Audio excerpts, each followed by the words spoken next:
Good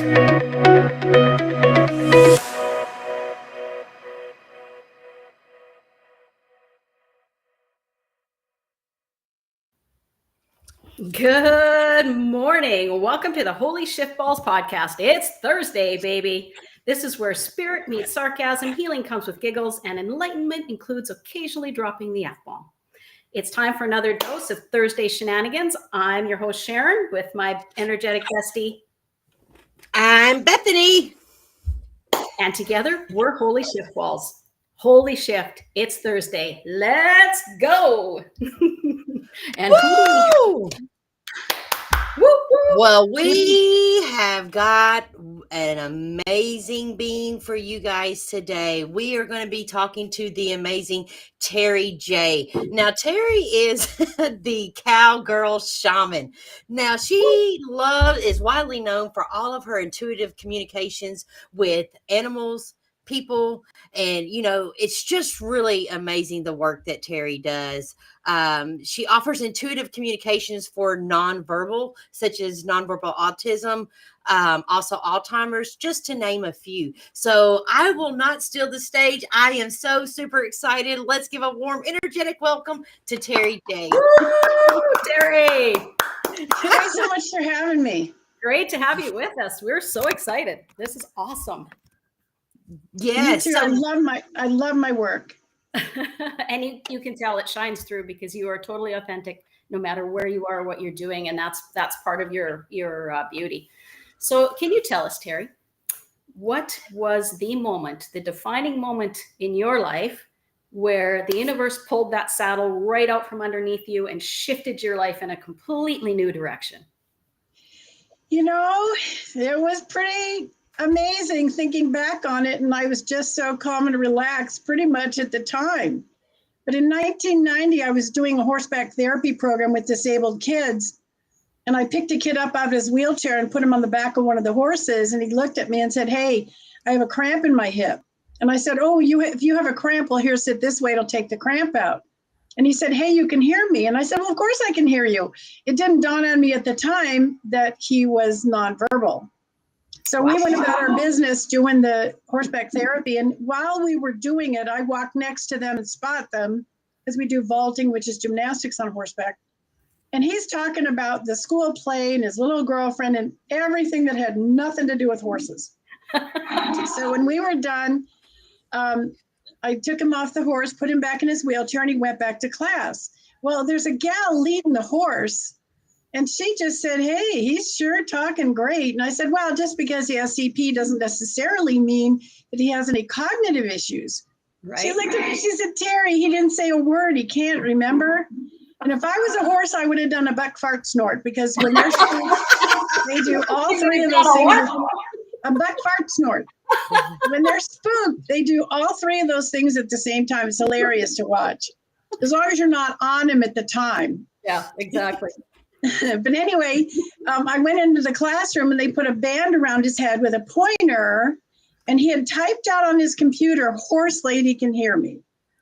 Wow. So I had it confirmed that we were doing this telepathic communication.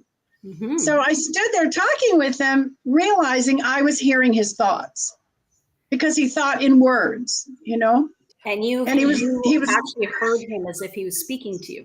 Yeah, absolutely. It was totally telepathic. So I went back outside and I told the gal who was helping me, and I said, "Here's what happened." And she said, "Well, if you can hear nonverbal communication, that's telepathy, then you ought to learn to communicate with the horses because all animals are telepathic. And then wouldn't that make your program really safe?" And I was shocked. I was still shocked. Yeah. So there were no books available at the time. You got to remember, this is 35 years ago. There was one book on animal communication, and it really wasn't very helpful. And then somebody gave me the book "You Are Psychic" by Pete Sanders Jr., and that helped a little bit. But mostly just flying by the seat of my pants and learning was the best way. I just, did it. I was married to a horse trainer, and so we had like 25 horses on the property at the time. And you had a lot of subjects to work with then. Yeah, absolutely. And I think the most fun is he'd get these wild horses in from BLM and, to train them for the owners. And I'd go out there and tell them, man, not eat horse, man, not eat horse. Play with Okay. horse, groom horse, itchy, good stuff. Just relax, not hurt. Were And they worried they were going to be eaten? wild horses believe that we're going to eat them, yes. I think they'd be worried about the glue factory, but okay. No, they just worry about survival. Yeah. And we're a predator, and we smell like a predator because we eat meat. Oh. So that's what their main concern was when we first got him in. It made a huge difference. And some of them, he was able to ride him in 2 or 3 days. It was just huge. It was just amazing.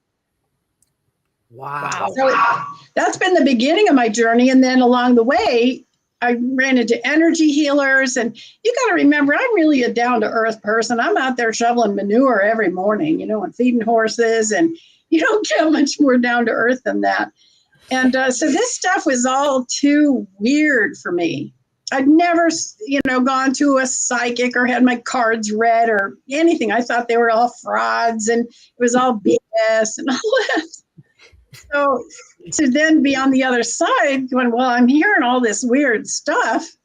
And then I, started doing readings for people, and then I'd hear dead people coming through. I should call them non-physical energy beings, because that's really what they are. Mm-hmm. Yeah, but a lot of people wouldn't understand and correlate that with people who had passed or deceased, right? So, yeah. Right. So anyway, it just sort of evolved, and I was pushed by one of the energy healers to really expand what I was doing. And so I started doing remote viewing and map dowsing and finding lost pets. And then the energy healing aspect was so fascinating to me, because if we don't take care of our stuck negative emotions, that's what causes disease. I call it dis-ease. Right. So anyway, it's just really been a journey. And now it's just all second nature to me. Yeah. What is one thing that you could share with other horse owners today, that if they're hoping or choosing to communicate with their horses, what would be one step for them to be able to really step into that frequency of communication with their horse? I think one of the best things people can do is learn to listen faster. We've all been trained about polite conversation. I talk, you wait, you talk, I wait. Well, telepathy is over the top. So a mental conversation with a horse can sound like this. Hey, did you, well, what about, are you going to, it's that fast. So it's very, very fast. And even like that ghost, the guy that's got that ghost show, and he goes, why are you stuck? Well, if you're trying to communicate with a non-physical energy being, it's going to sound the same way. It's, hey, okay, well, what, you're not going to get your thought out. It's all telepathic. Well, it's like having a conversation with your besties. You can finish each other's thoughts, and you start a sentence, and they're like, and they're right in it and right on it. And I have people in my life that's how we communicate. And anyone sitting around is like, what is going on? You guys aren't even right. So it's much like that, right? Well, a lot of married couples do it all the time too. I'm kind of a stinker, because I will say something mentally like somebody needs to, and then, fill in the blank. And I turn around and somebody's doing it. And I don't think they know that I'm putting it out there, but I just go, that worked. Yes. Yeah. I really have fun with my horse in the morning, because he bugs me for cookies the whole time I'm trying to do chores. And I just tell him, go over, Betty, spray flies. That's how you put out those pulses of information. Okay. And you should watch him. He just sort of goes, oh yeah. And he walks over to Betty to get sprayed and get his fly mask on. And when it happens, you kind of go, whoa, that worked. It's pretty funny. That is so amazing. I mean, just to think and feel and hear that you are able to communicate with the non-communication people, you know, that has to be so rewarding, not only for them, but also for you. Where are you located? How can people like talk, you know, get in contact with you on stuff like this? Because this just blows my mind that I could possibly be able to communicate with my horse, Oh yeah, absolutely. you know? Well, the background I have that's all vibrating. I must have a real high frequency today. I'm in Carson Valley, Nevada, and that's the view out my window is those gorgeous Sierra Nevada mountains. They don't have snow on them right now, but they will soon. Wow. Anyway, so I'm south of Reno, south of Carson City, in a place called Minden. But I do my work by phone all over the world. Just this last week, I was doing so many communications in Great Britain, and it was all nonverbal autistic kids. Oh my goodness, it was so fun. It was so fun because these kids are just a delight. And, you know, they have behaviors that might make us uncomfortable, you know, just making tones all the time or, you know, doing self-stim behaviors. But the things that they shared were just phenomenal. So how age is Terri, and what are they interested in? Say that again, please. What are their ages and what are they interested in? I think one was 9 and one was 11. They were both boys.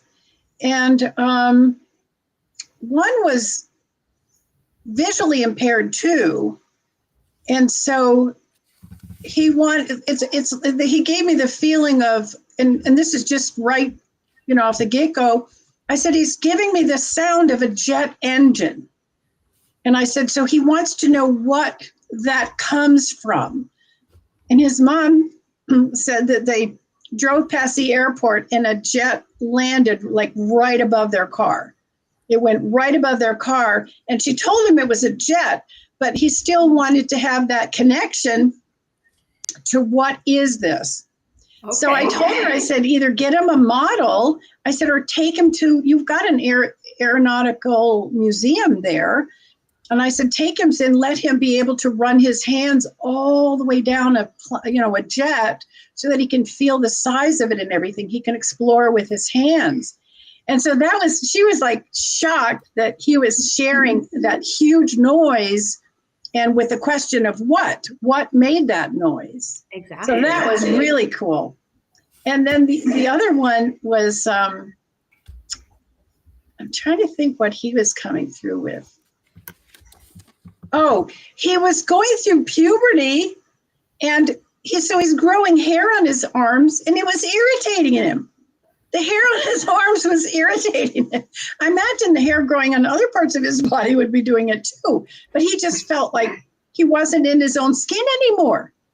So his mom was able to just, you know, talk him through that and, you know, show that she had hair on her arms and that it was a normal thing. But they're so sensitive. They're so sensitive to tactile things. And so those are just two things that come to mind about those kids. I just love them. Yeah. What kind of growth and expansion are these amazing nonverbal children experiencing when working with the horses? And second of all, what are the horses communicating when working with these amazing nonverbal children? Yeah. I have a funny story. I got this mare and her name was Mary Kay. And like the makeup? Did you used to sell makeup in a previous life? No. She was just pretty much a diva though. So the first class was learning disabled kids. And so, you know, we're walking around, we're on the grass, we're going through the gymnastics on horseback that we do. And it was just LD kids. So they were having a blast, hanging upside down and, you know, doing all this fun stuff that's vaulting. And, but Mary Kay was so obnoxious. She was trying to eat the grass and just pushing on me and just really being obnoxious. So the next class were autistic kids. And I put an autistic kid on her. And I mean, her eyes got big as saucers and her ears came up. And she did one of those soft, like, that's a WTF in horse talk. Oh, that's WTF. Yeah. It was just that woof. And she said, Mary Kay, you're a boy. And I said, I know. I said, boy telepathic, like like horse, like Terri. And she said, what's wrong with him? And I said, special. Mary Kay, help child. And she totally changed. I mean, she transformed like somebody flipped a switch. Her head went up. She was quiet. She wasn't pushing. She didn't try to eat grass. And she walked like she was walking on glass. You just could not believe the difference, because she realized this was her job, is to help these kids. And that transformation was just phenomenal. And the gal that was helping me goes, what'd you do? Because, every time when I'm communicating with him, I don't say it out loud. I'm communicating telepathically. And she goes, what'd you do? And I said, well, she could hear him. She goes, what? I said, well, these autistic kids are all telepathic. You got to remember, though, this is 35 years ago.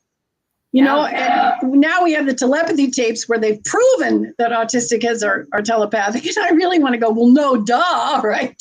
No shit, Sherlock. Exactly. So, and when somebody told me about it and they've proven that autistic people are telepathic, I was like, and? Really, I've been doing this forever. And so anyway, just watching that transformation with Mary Kay was so amazing. It was just, she was like so businesslike, and she's like, okay, bring me the next one. I'll take care of them. And it was so cute. It's just precious the way she just totally changed. Do you ever go help people when they're breaking in their horses to help communicate with them so they know what the break-in process is all about? No, I don't train anymore. I don't do the handicap riding program anymore. I do just readings 7 days a week and holidays. And because I love it. I'm so passionate about it. And I love teaching people how to do this. What I help when people are training horses is a lot of times they miss how much pain they're in. Horses have to have regular chiropractic. And I want to say the faster they go, the harder they turn, the more chiropractic they need. I mean, my couch potatoes in the backyard get it 4 times a year. They ain't doing nothing, And Wow. But they have to have it. And then I also recommend AccuScope for soft tissue stuff, because it's the best modality that I've found so far. So it's just amazing how when you tune in and they'll swear there's nothing wrong. I've just had this horse vetted and there's no soundness issues, no lameness issues. And I go, yeah, but your allopathic vet went from hoof to elbow, hoof to stifle, and quit. So 95% of the horse didn't even get looked at.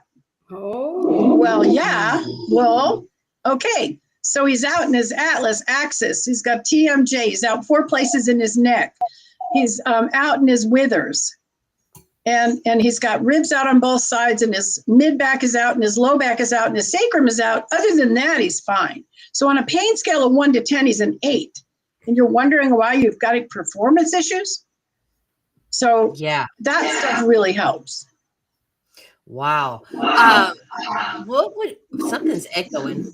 Yeah, we've had that all morning, actually. Me? So Ron's messing no, with us.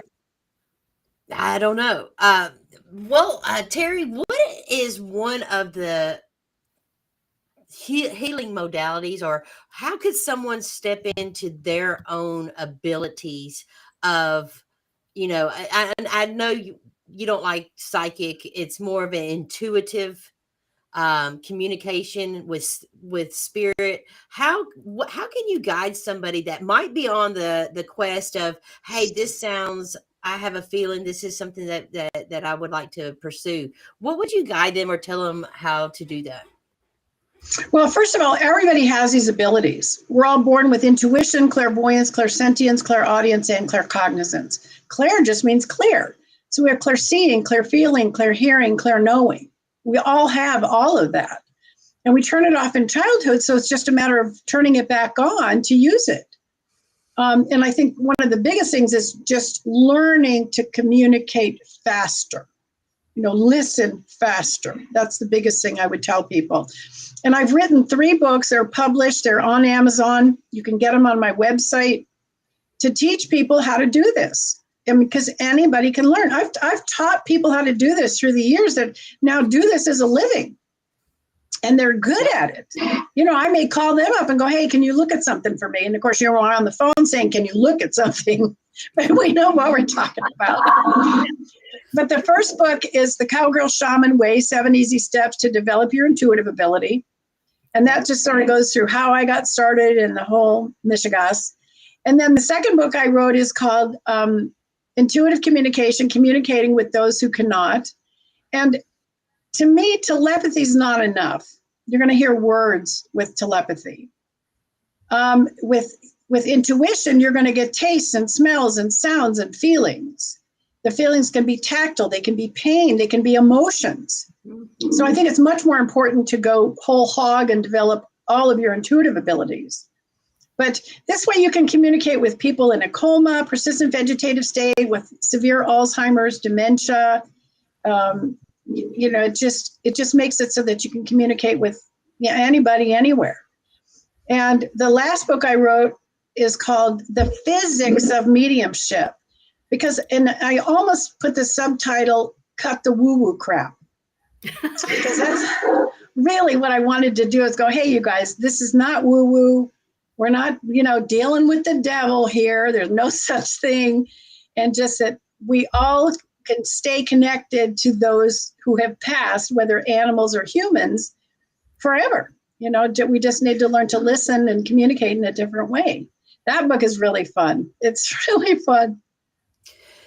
Now, Terri, what would you say? Would you say that it's someone would have to take a look at their own mental and emotional frequency vibration, where they're vibrating at, to be able to communicate with higher aspects of spirit? What's your thoughts on that? Bethany, that is a really good point. I always say that you can only love others to the level and degree you love yourself, because I really believe that's true. And I think when you start doing this work, your negative crap is going to shake out and come to the surface. It happens to me all the time. I get glimpses of things that were horrible in my past, and I just go, ew. And then I can just hear guidance go, work it. It's like, oh, okay. And so I just deal with it and work with it and release it. Yeah. But that, it's vibration and frequency. Through the years, I've lost a lot of friends, and it's because they're no longer a vibrational match to me. And it makes you sad, but at the same time, if you stay with people that are like negative or stuck in their own shit, it pulls you down if you allow it. Mm-hmm. Yeah. So it really is all about vibration and frequency. If it wasn't for physics, I couldn't do this work. I'd be like, well, time to lock me up. Well, isn't it interesting? I find this so interesting because, horses are grounded all the time. Yeah. They discharge, energy that they come into, and they ground it out through their hoofs and onto Mother Earth. And I just find that fascinating because, I don't have a horse, but I have a dog.